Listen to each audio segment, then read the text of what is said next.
नमस्ते। हमारे यहाँ कुल देवता रहता है, क्षेत्रपाल का रहता है, वन देवता रहता है, हमारा इष्ट देवता रहता है। हमारी सांप्रदाय ये रहती है कि हमारे घर में हमारे वंशज ने बहुत सारे देवता का उपासना किया होगा या ज्यादातर एक देवता का उपासना बहुत ज्यादा किया होगा।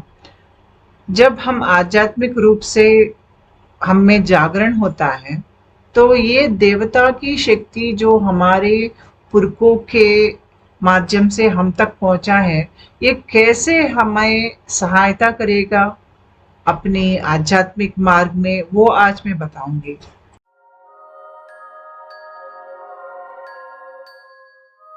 हमारे यहाँ बहुत सारे विधि विधान रहते हैं।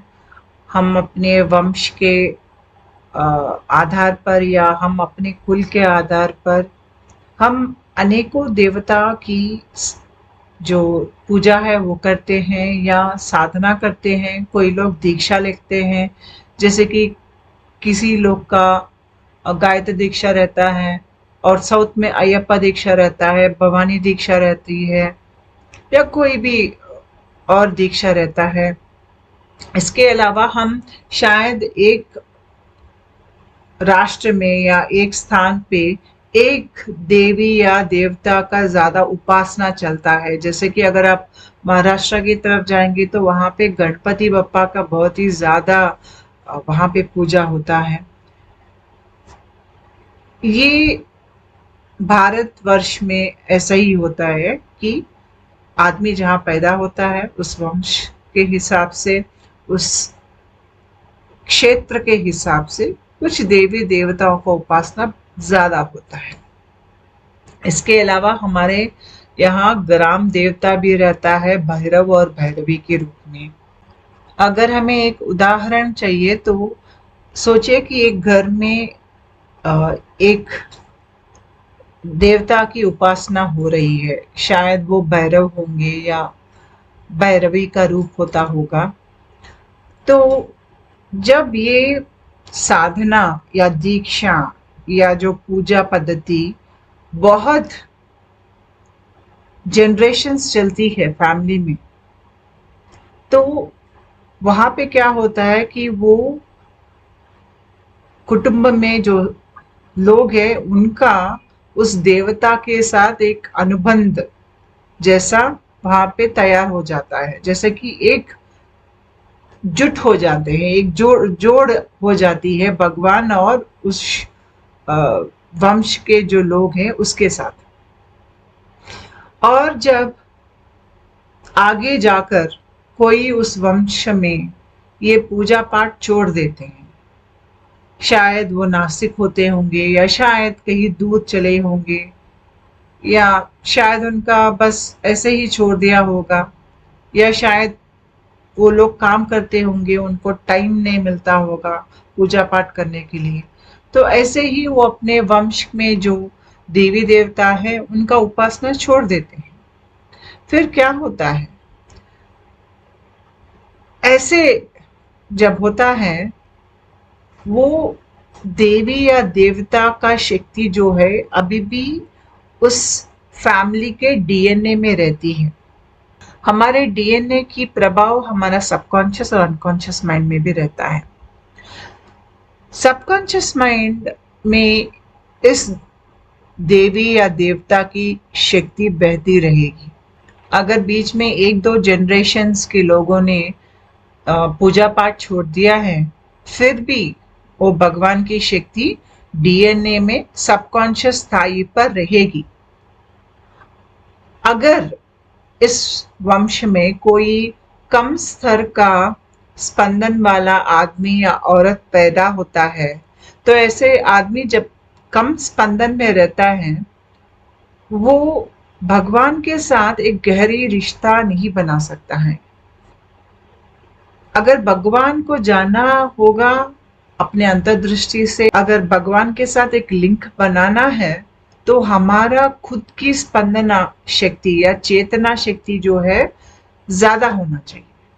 तो ऐसे कुटुंब में जहां पर एक दो जनरेशन्स में लोगों ने पूजा पाठ सब छोड़ दिया, अपने कुल देवता को छोड़ दिया है, लेकिन कुल देवता की शक्ति है अभी भी डीएनए में। तो ऐसे अगर तीसरा या 14 जनरेशन में एक आध्यात्मिक आत्मा पैदा होती है उस कुटुंब में, फिर उस आध्यात्मिक आत्मा जो सबकॉन्शियस माइंड में पुरखों की जो देवता की शक्ति बह रही है, उसको वो हाथ में ले सकता है या उसको हासिल कर सकता है।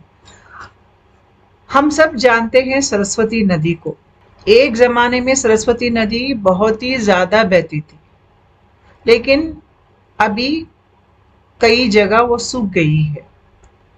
वो बाहर से तो सूख गई है, लेकिन वो जमीन के नीचे से अभी भी वो बह रही है।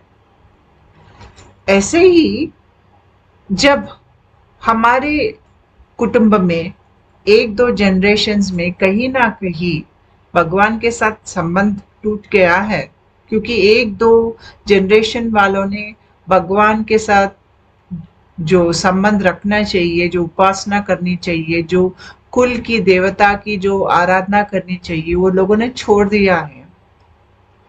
वो छोड़ने से छूटता नहीं है, वो सबकॉन्शियस माइंड में अंतर्वाहिनी जैसा, जैसे सरस्वती नदी जमीन के नीचे बहती है, वैसे ही वो भगवान की शक्ति अब हमारे सबकॉन्शियस माइंड में बहती है।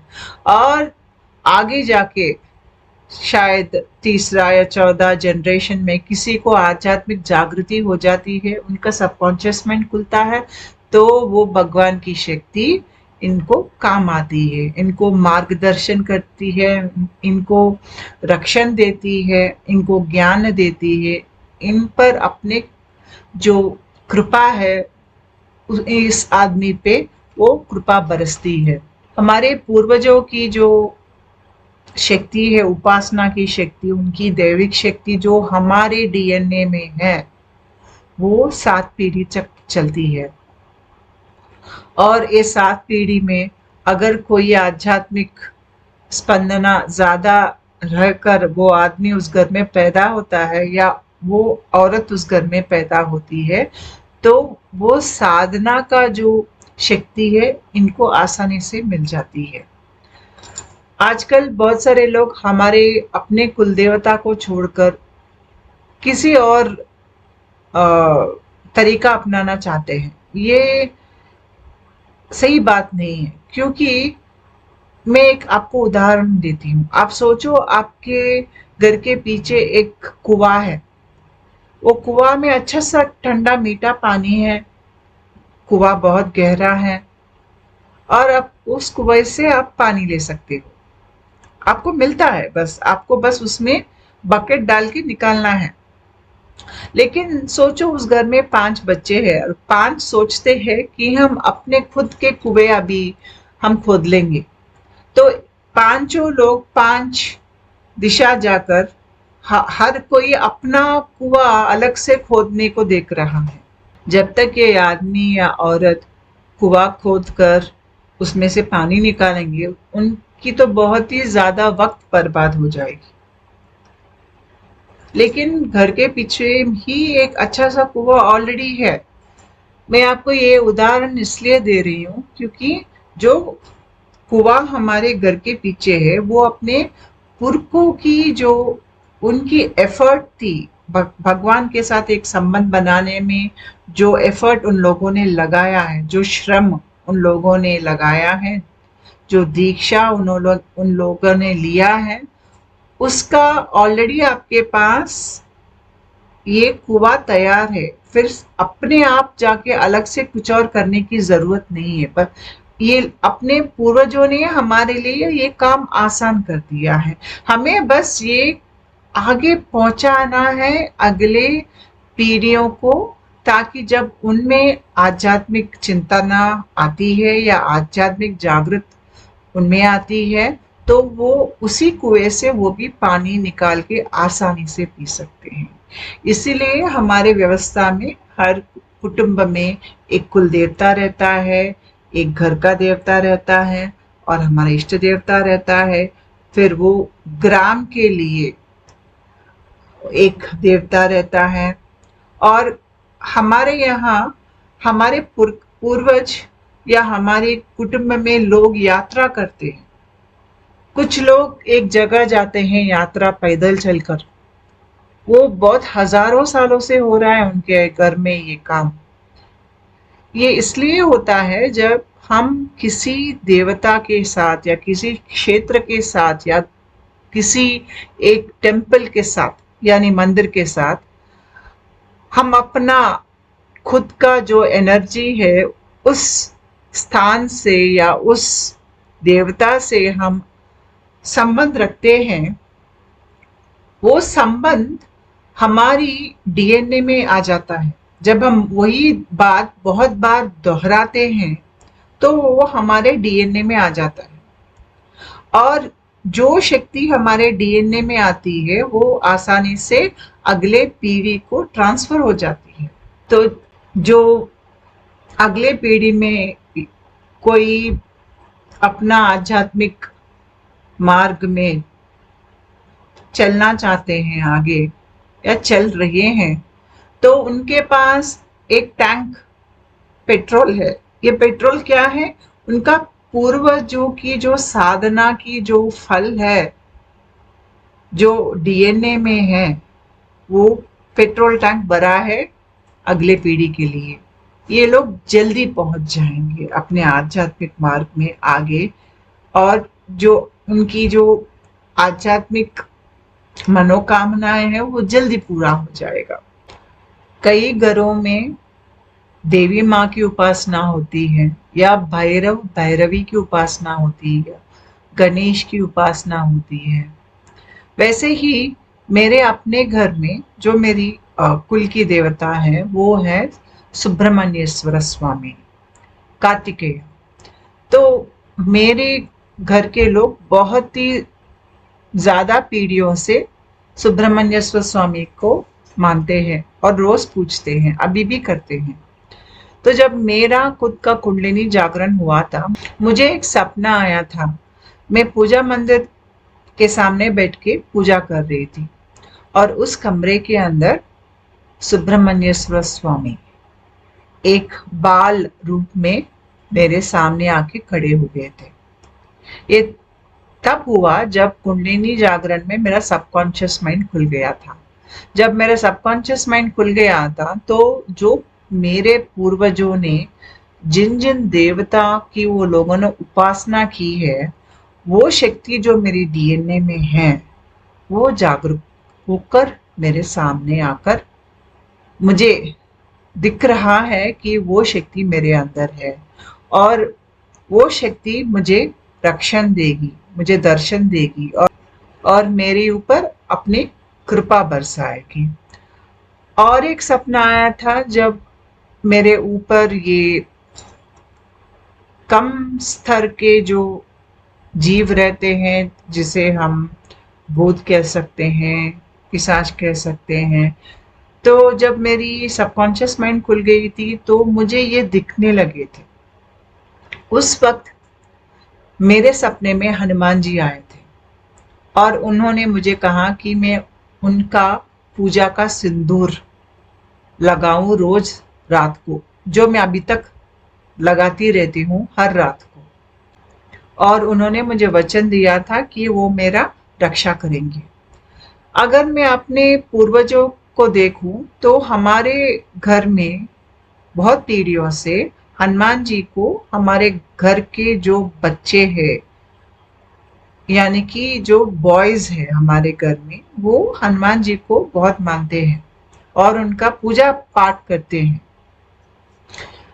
स्पेशली जब वो ब्रह्मचर्य होके रहते हैं तो वो ज्यादा हनुमान को उनका पूजा पाठ चलता है। तो वो भी मेरा डीएनए में है। इसकी वजह से जब मेरा कुंडलिनी जागरण हुआ था तो जो मेरे डीएनए में जो मेरे पूर्वजों ने जो साधना की है, जो भक्ति उन्होंने दिखाया, वो सब मुझे मेरे अवेकनिंग में जब मेरा सबकॉन्शियस माइंड खुल गया था तो वो सब शक्ति जो था वो मेरी रक्षा करने आ गई थी। ऐसे ही जब हमारा कुंडलिनी जागरण होता है या जब हमारा आध्यात्मिक जागरण होता है, हमारे पूर्वजों ने जो पूजा किया है, जो शक्ति आपके डीएनए के अंदर है, वो आपको अभी आप इस्तेमाल कर सकते हो उसको। वो शक्ति लेकर आप बहुत जल्द अपने आध्यात्मिक मार्ग में सफल प्राप्ति कर सकते हो।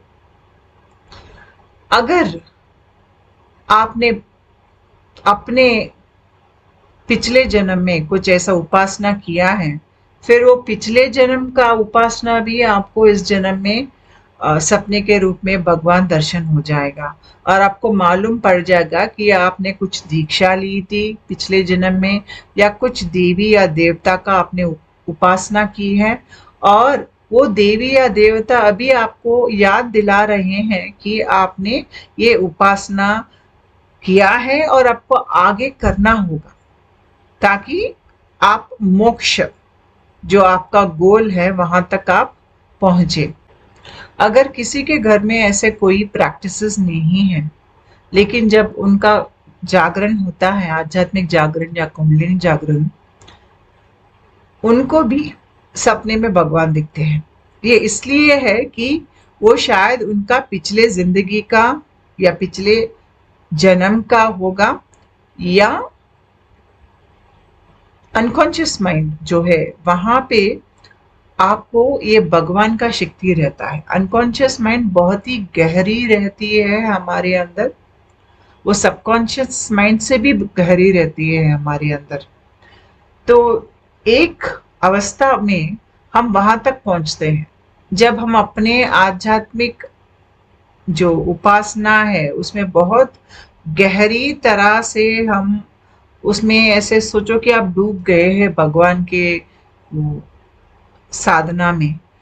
जब आप उस स्तर पर आप काम कर रहे हो या आपके अंदर शक्ति उस स्तर पर काम कर रही है, तो आपके अंदर जो अनकॉन्शियस माइंड है वहां तक आप पहुंचते हो।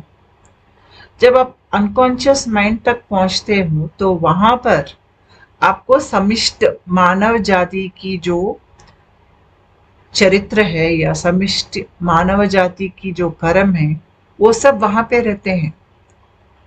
अगर आप भारत में पैदा हुए हो तो समिष्ट मानव जाति जो भारत की है उन्होंने किन की पूजा की है, वो शक्ति वहां पे रहती है। इसलिए अगर किसी को आध्यात्मिक जागरणा होती है या कुंडलिनी जागरणा होती है, एक स्थाई पर उनको तरह तरह के भगवान दिखने लगते हैं, अलग अलग क्षेत्र के भगवान। वो इसलिए क्योंकि ये सब ज्ञान हमारे अंदर रहता है। हमारा माइंड 3 लेवल्स में काम करता है। पहला तो वो जागृत स्थिति जहां पे हम जागृत होकर बाहर काम करते हैं, ये तो सबको मालूम है। दूसरा निद्रा की अवस्था। निद्रा की अवस्था हमारे सबकॉन्शियस माइंड होता है।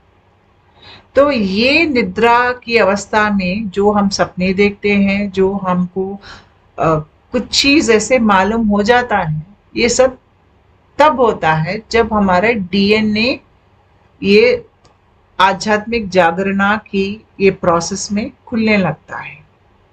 तो यहाँ पे जो है आपको अपने कुल देवता, आपके जो पूर्वजों के देवता या आपके पिछले जन्म के देवता वो सब दिखने लगेंगे।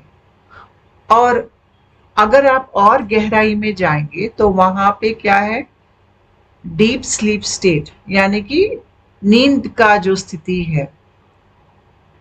हमारे 3 स्थिति जागृत, सपना और सुषुप्ति। तो अनकॉन्शियस स्टेट आप सोचो वो सुषुप्ति की स्थिति है जहां पर आप बहुत ही गहरी नींद में है, वो अनकॉन्शियस स्टेट है। वहां पर पूरे समिष्ट मानव जाति की जो ज्ञान है, आदतें हैं, जो साधना उन लोगों ने किया है, वो भगवान के रूप वहां उस स्थाई पे रहते हैं। तो जब हम बहुत ही ज्यादा गहरे अपने उपासना में जाते हैं या आध्यात्मिक रूप से हमारी स्पंदना बहुत बढ़ जाती है, तो उस स्थाई पर आप अनकॉन्शियस माइंड में जो देवी देवता है वो आप देख पाएंगे और उनका जो शक्ति है वो आप उनसे आसानी से साधना करके या मंत्र जाप करके आप उनको अपने आप प्रकट भी करा सकते हैं। इतना आप में शक्ति आ जाएगी। और जब भगवान की शक्ति हमारे ऊपर, उनकी कृपा बहुत ज्यादा रहती है, तो गुरु भी हमें मिल जाता है, क्योंकि आध्यात्मिक प्रक्रिया तो गुरु के सहायता से ही वो होता है, अपने आप नहीं होता है। तो वो गुरु अपने जिंदगी में आए, ऐसे भाग्य हमें रहे, इसके लिए हमें भगवान की कृपा की जरूरत है। तो अगर आप आध्यात्मिक मार्ग में आ रहे हो तो आप ये जान लो कि आपके कुल देवता कौन है, आपके वंशजों ने किन किन देवता की पूजा की है, कौन से क्षेत्र वो जाते थे, उनका तीर्थ यात्रा ज्यादातर कहाँ जाते थे हर साल, या एक एक मंदिर होता होगा, एक जगह होता होगा, या कुछ दीक्षा होती होगी। ये सब जानना बहुत जरूरी है। जब आप ये सब जान के वो आप करेंगे तो आप बहुत जल्द, जो आपके डीएनए के अंदर ये शक्ति जो सबकॉन्शियस लेवल में अभी बह रही है, वो शक्ति आपके हाथों में आप ले सकते हो। इसके वजह से, जैसे मैंने आपसे पहले कहा कि आपको खुद की कुआं खोदने की जरूरत नहीं है, आपकी पूर्वजों की कुआं है, बस आपको उसमें से पानी बाहर निकालना है, वो आसान हो जाता है। और जो पानी उस कुआं में है वो काफी है आपके, आपको अपने मोक्ष तक ले जाने के लिए। Thank you.